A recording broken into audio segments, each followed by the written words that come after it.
kan Sipon 2 ini kan bagus ya, maksudnya kayak gumbel buahnya. Ya bisa dibilang berhasil lah ya Mas. Harga yang saat ini stabil di 50.000 ya? Iya.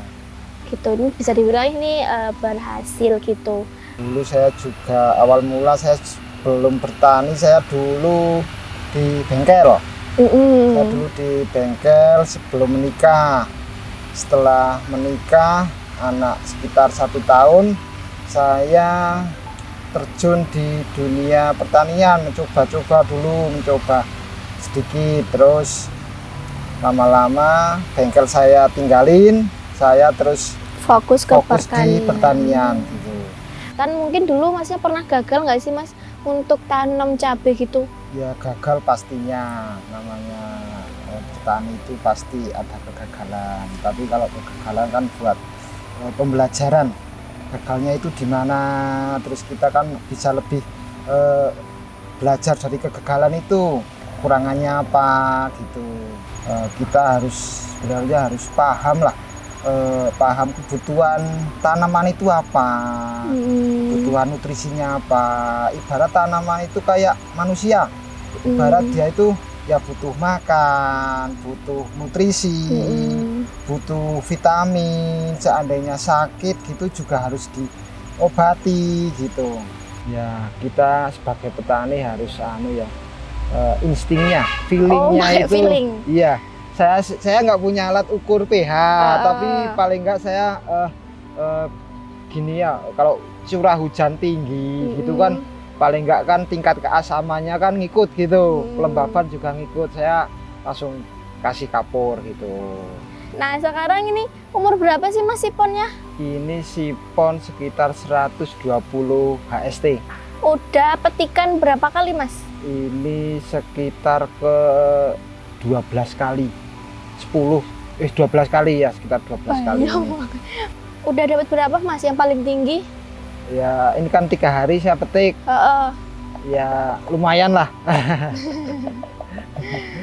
Moga aja stabil sampai 2 bulan lagi, sampai 3 bulan lagi gitu. Oh sampai seterusnya tuh Mas? Iya, moga-moga biar petaninya itu makmur gitu.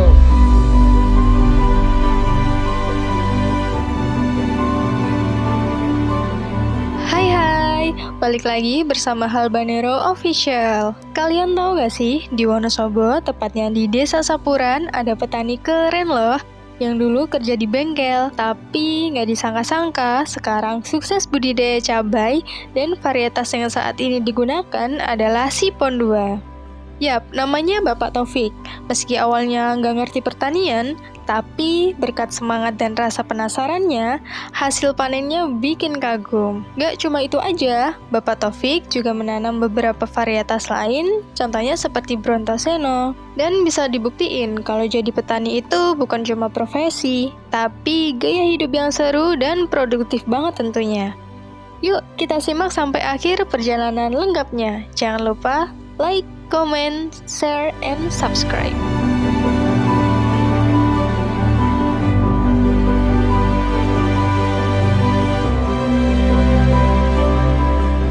Cikulung-kulung dikunyah-kunyah.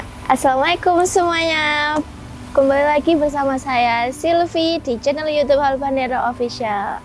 Nah kali ini saya lagi berada di daerah Sapuran, tepatnya di Wonosobo ya Mas. Iya.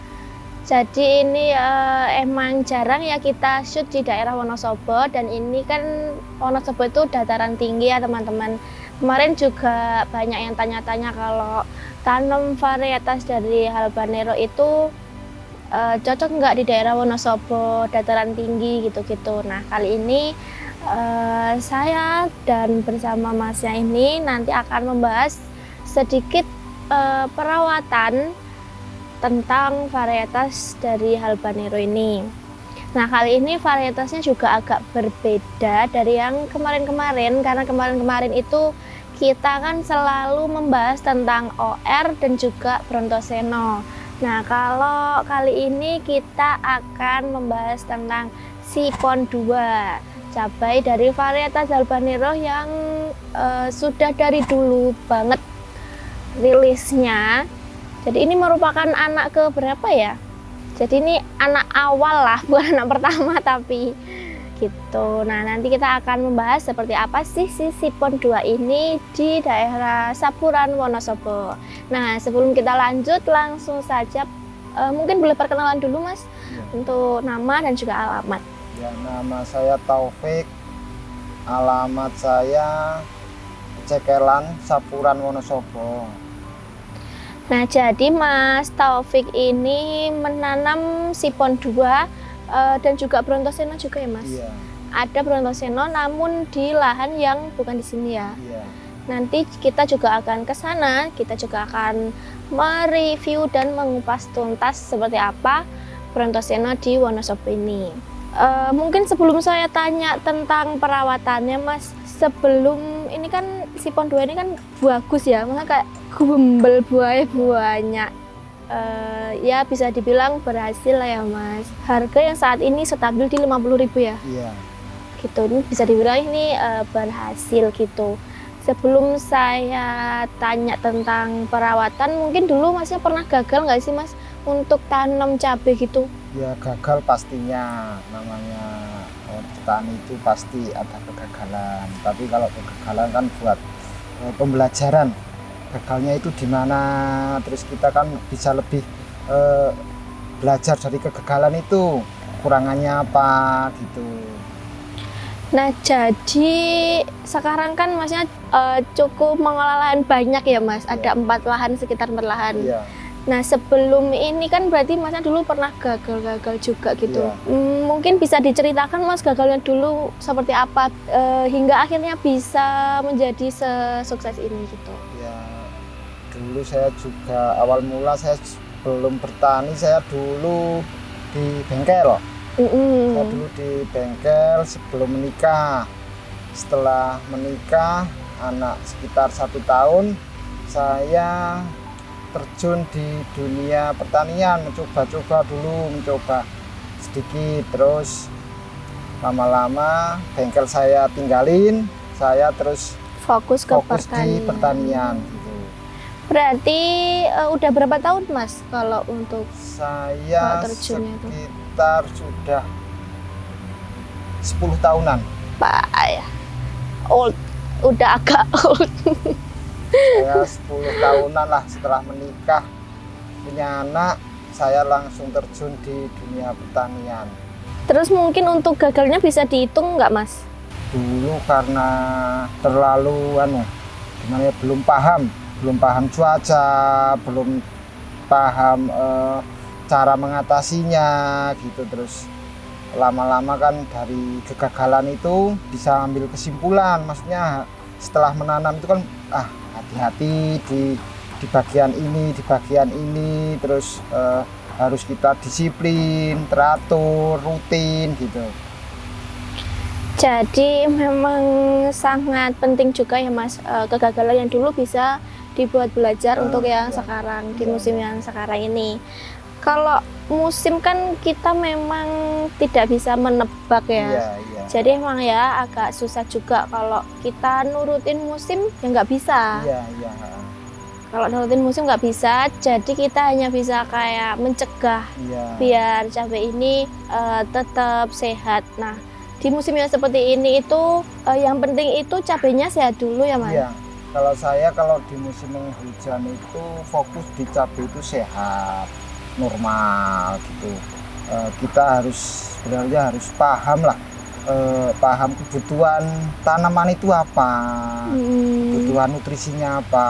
Ibarat tanaman itu kayak manusia, ibarat dia itu ya butuh makan, butuh nutrisi, butuh vitamin. Seandainya sakit gitu juga harus diobati gitu. Hampir sama seperti manusia, cuman kalau tumbuhan kan nggak bisa bicara gitu. Cuman kita aja yang merawat itu peka-peka mengamatinya gitu. Karena sekarang kita shoot pada bulan Juli, tepatnya di tanggal 9. Jadi memang cuaca di sini juga nggak menentu ya, Mas. Iya. Seharusnya udah masuk musim kemarau, Iya. tapi nyatanya masih hujan terus. Iya.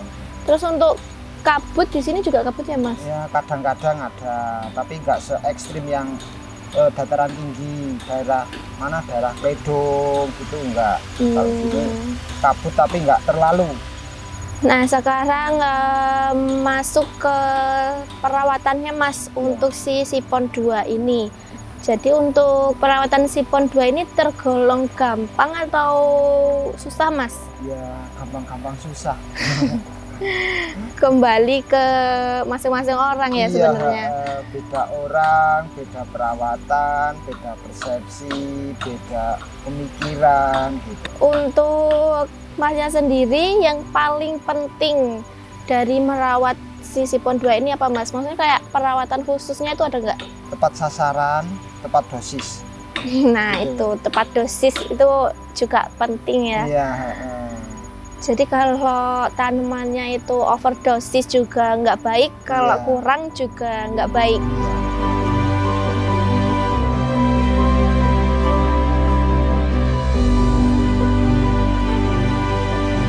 Saya tadi waktu pertama kali kesini agak ini sih, ini Sipon 2 toh kayak banyak banget, rimbun banget buahnya, Iya. lebat banget gitu. Pertama ya Mas, untuk olah lahannya ini diolah lahan atau enggak Mas? Atau langsung dari lahan janda terus langsung di... Dulu tahun yang lalu saya tanemi lestari. Dulu, Berarti Bu. bekas cabai. Bekas cabai. Dulu 2 baris kanan kiri. Tunggal tapi cuma tanaman cabai. Terus habis lestari habis saya cabut, terus saya tanam Sipon 2 di tengah. Saya tumpang sari sama kol. Kolnya samping. Terus untuk di apa olah lahan dikasih kayak pupuk atau tambahan-tambahan gitu atau Iya. dikasih? Kalau tambahan pupuk pasti sebelum saya tanam saya kasih pupuk Vertipos sama kapur sama kasih asam humat. Saya tanam. Terus waktu pemupukan kol ya saya kasih pupuk di lubang tanam yang dulu bekas pohon yang dulu gitu. Berarti kol dulu terus Iya. baru Sipon. Nanamnya bareng Oh, saya. nanamnya bareng. Nanamnya bareng antara pok cabe sama kol saya bareng. Berarti pindah tanam si Sipon 2 ini, Ya. terus kolnya juga nanjak. Iya, nanjar. Istilahnya itu kalau kolnya berarti numpang sama cabainya Iya, untuk pupuknya dan segala macamnya iya, itu. Terus ini Mas, ini kan tunggal ya berarti Sipon 2 ini tunggal. iya. Untuk jarak tanamnya sendiri Mas, Ini jarak tanam sekitar 25 sampai 30 cm. 25 ini nggak kemepetan Mas? Ya, Atau enggak? sebenarnya agak kemepetan. Ini kalau pohonnya subur kemepetan ini gitu. Kalau pohonnya olah lahan pertama gitu, pupuknya banyak, terlalu rimbun, terlalu rapat gitu. Di musim hujan itu resikonya terlalu besar. Tapi ini berani ambil 25 sampai 30 ya Mas. Iya. Terus untuk kendala dari Sipon 2 ini Mas? Kendalanya ya kita harus mencegah lah. Mencegah layu, mencegah antraknos gitu. Busuk batang gitu. Ya sebenarnya sama aja, kalau perawatan cabai itu ya seperti itu aja ya Mas. Iya, Cuma iya. tergantung pribadi masing-masing. Iya, Menggunakan obat apa aja, pupuk Iya, apa aja, nutrisi apa aja. Yang penting kalau cabai itu memang harus gimana ya, kita harus ngerti ya iya. cuaca sama kebutuhan dia itu apa Iya, gitu. iya.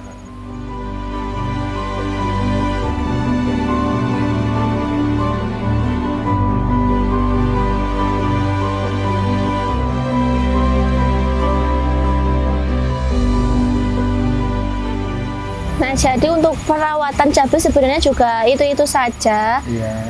Yang penting itu pencegahan ya Mas. Iya. Karena kalau lebih baik mencegah daripada mengobati. Benar. Karena kalau mengobati itu emang habisnya Iya, lebih sulit. lebih sulit. Kalau udah terkena penyakit itu ngobatinya itu lebih sulit daripada mencegah. Lebih baik mencegah daripada mengobati. Nah, kalau udah kena penyakit, udah habisnya banyak, Iya. belum tentu sembuh juga. Iya, benar, Nah, benar, itu benar. malah boncos ya Iya. nantinya gitu.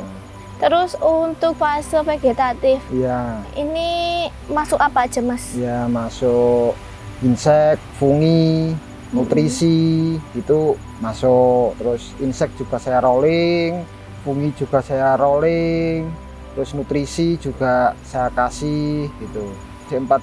C4 series yang dari yang pupuk daun, terus kalsium, terus yang buah. Yang gitu. bunga buah itu. Iya. Berarti saat fase vegetatif itu yang C4 yang warna merah, bunga buah itu juga dimasukkan, Mas? Kalau yang vegetatif belum. Kalau Kalau yang masuk yang pupuk daun sama yang kalsium. kalsium. Nah, itu kalsiumnya itu sama pupuk daunnya itu dikocor atau dispray, Mas? Atau Dispray. dua-duanya? Dispray semuanya? Iya, spray. Enggak dikocor. Iya, kalau dikocor kan butuhnya banyak gitu. Tapi kalau spray kan bisa ngirit. Berarti si Pon 2 ini termasuk minim ya, Mas, perawatannya Iya, gitu. minim. Tapi hasilnya juga sangat memuaskan. Gembel cah, gembel pol. Gak expect aku. Karena si Pon 2 ini bunga buahnya juga banyak sekali, Iya. pupusnya juga banyak. Kadang itu kalau cuacanya kayak gini tuh kendalanya tuh kadang kalau nggak antraknos, terus busuk batang, Iya. layu. Kalau nggak gitu biasanya bunganya rontok gitu ya, Mas. Iya, kalau udah masuk fase generatif itu harus perkuat kalsium, kalium gitu. Saat fase generatif itu sendiri itu masuk nutrisi sama kalsium juga, Mas? Iya, Pakai apa aja? itu pakai kalsium, kalium. Terus untuk C4 merah nutrisi itu masuk di generatif itu tadi. Iya, Itu juga di spray, Mas. di spray, saya spray. Kalsium juga saya spray, terus yang merah juga saya spray gitu. Berarti waktu vegetatif pakai kalsium yang hitam itu, terus generatifnya juga pakai yang hitam itu. Iya, kalau kalsium saya ikut terus. ikut gitu. terus. Kalsium itu penting ya, Iya, makanannya itu. Iya, Si Pon ini makanannya banyak nggak sih, Mas, sebenarnya? enggak. Ini makanannya sederhana, nggak harus makanan yang banyak gitu, enggak. Kalau tipe-tipe yang lain kan butuh makanan yang ekstra gitu. Kalau si Pon 2 ini berarti dia minim ya. Iya, Tapi kok gembel ya, Mas? iya, alhamdulillah ini. Ya masa generatif itu yang jelas kita harus nyepraynya rutin. Fungi rolling, terus insek juga rolling, ditambah nutrisi gitu. Nah, itu perollingan itu juga sangat penting biar kayak hama-hama itu dia kebal ya, Mas. Iya, biar hama, jamur itu nggak resisten. Gitu. Terus biasanya itu, Mas, banyak sekali tuh yang tanya-tanya. Iya. Di daerah Wonosobo itu kadang gimana sih, cocok nggak sih untuk varietas dari habanero itu? Dan menurut Masnya ini sendiri gimana, Mas? Ya kalau di Wonosobo menurut saya cocok itu kayak si Pon 2, Brontoseno itu cocok. Kan soalnya biasanya yang ditakutkan itu karena di sini itu datarannya tinggi, terus sering kabut juga gitu. Nah, itu untuk penanganan kabut itu gimana, Mas? Ya jelas spraynya itu fungisidanya itu rutin. Harus dirutinin fungi. Terus kita harus rolling gitu. Itu tadi ya. Nah, itu teman-teman untuk kalian yang di daerah Wonosobo biasanya kan banyak itu yang tanya-tanya tentang gimana sih kalau di dataran tinggi cabenya itu. Nah, itu untuk pengendalian hama kayak gitu, pencegahan itu funginya itu di rolling dan juga dikasih agak banyak juga nggak apa-apa ya, Mas? Iya, jelas terukur gitu. Kalau terlalu banyak juga ada pas lah. Kalau terlalu banyak juga nggak baik, kalau sedikit juga nggak baik juga. Nah, jadi emang funginya agak dikuatin kalau untuk kalian yang di daerah agak tinggi dari sini ya. Iya. gitu, karena kalau kabut itu biasanya membawa jamur Iya. gitu teman-teman.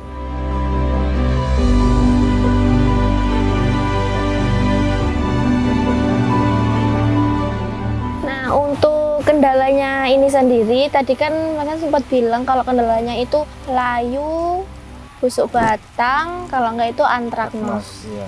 Nah, di luas lahan ini berapa populasi, Mas? Sekitar 1000. Di 1000-an populasi ini yang terkena penyakit payu atau busuk batang itu berapa persen? Ya sekitar 10%-an. 10%-an. Nah, Iya. di cuaca yang sangat ekstrim saat bulan-bulan ini terkena penyakit sekitar 10% itu bagus. Soalnya cuacanya nggak menentu. Sekarang ini panas banget, tapi nanti malam biasanya hujan ya, Mas? Iya. Soalnya semalam aja kabut, gerimis gitu. Nah, itu biasanya rawan antraknos juga. Iya. Ini juga ada antraknosnya, Mas? Sedikit sekali. Bisa Sedikit. dibilang ya ada, tapi cuman kadang di bagian mana yang tidak kesepray gitu. Berarti sangat minim ya? Sangat minim. Nah, untuk pencegahannya itu sendiri, Mas, menurut Masnya apa kayak Iya, tipsnya? Kalau mencegah layu itu pertama kita harus tahu tingkat kelembaban. Kelembaban tanah. Tanah itu asam atau basah gitu. Kalau terlalu asam kan kita harus naikin pH-nya supaya bisa stabil gitu. Nah, kalau saya kasih di lubang tanam, saya kasih kapur sama asam humat. Kalau di spray saya mencegah batang busuk, saya pakai fungisida kontak sistemik, terus kadang saya rolling pakai tembaga gitu. Biar tahu tanah ini dia asam atau basah itu gimana, Mas? Ya kita sebagai petani harus instingnya, feelingnya pakai itu. feeling. Iya, saya nggak punya alat ukur pH, tapi paling nggak saya gini ya, kalau curah hujan tinggi gitu kan, paling nggak kan tingkat keasamannya kan ngikut gitu, kelembaban juga ngikut. Saya langsung kasih kapur gitu sama asam humat. Nah, jadi ya tergantung feeling. Insya Allah benar feelingnya. Jadi untuk kalian biasanya para petani itu untuk ngecek pH tanah itu kadang kan masih bingung gitu kalau nggak punya alat ukurnya. Jadi kita harus tahu cuacanya gimana. Nanti kalau hujan terus berarti ya tanahnya nanti pasti ikut asam ya, Mas. Asam gitu. Nah, sekarang ini umur berapa sih, Mas, siponnya? Ini sipon sekitar 120 HST. Udah petikan berapa kali, Mas? Ini sekitar ke 12 kali. 12 kali ya, sekitar 12 kali. Masih 120 HST? Iya. Udah 12 kali, 10 kali. Iya. 10 kali. Hari ini yang ke-10. Iya. Udah dapat berapa, Mas, yang paling tinggi? Ya, ini kan 3 hari saya petik. Ya, lumayan lah. Lumayan, udah lumayan. Di harganya 50.000, stabil lagi harganya. Mantep. Moga aja stabil sampai 2 bulan lagi, Amin. 3 bulan lagi gitu. Oh, sampai seterusnya tuh, Iya, Mas. moga-moga biar petaninya itu makmur gitu. Semangat. Iya, Petani benar. kan penyangga tatanan Indonesia. Iya, benar. Seperti itu. Jadi semoga ini ya pemerintah tolong ya dinotis harganya cabai harus tinggi terus. Biar petaninya makmur. Nah, jadi seputar itu ya teman-teman, tips dari Mas Taufik. Setelah ini kita lanjut ke lahan yang satunya ya, Mas. Iya. Untuk melihat Brontoseno dan juga berbincang-bincang lagi seputar perawatan dari Brontoseno itu di dataran tinggi di daerah Wonosobo ini. Nah, untuk kalian terima kasih yang sudah nonton video ini dan simak hingga akhir. Jangan lupa untuk like, comment, share, dan juga subscribe. Wassalamualaikum warahmatullahi wabarakatuh. Waalaikumsalam warahmatullahi wabarakatuh.